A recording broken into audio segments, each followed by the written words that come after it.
Гибридная депортация. Фотовыставка с таким названием открылась в Анкаре, в университете Гази. Автор снимков – российский журналист Антон Наумлюк. По его словам, такое название родилось после интервью с родителями Ахтема Чийгоза, которого судят по делу 26 февраля. Они говорили о том, что сегодня невозможно посадить в вагоны весь народ и вывести за Урал. Однако можно создать такие условия, при которых жизнь становится невыносимой. Мы знаем, что часть крымских татар вполне устроилась в новой реальности, да, вошла в структуры российской власти и сейчас чувствует себя, наверное, превосходно. Но на самом деле это лишь одна небольшая часть, какая-то, мизерная на самом деле.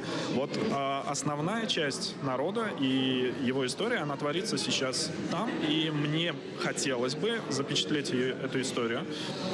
По факту это хроника того, что происходит. С 27 февраля 2014 года уже более 1000 дней Крым находится в оккупации. Крымских проблем становится все больше и больше. Сегодня в рамках этой фотовыставки мы хотим рассказать вам о нарушениях прав человека, которые происходят в Крыму.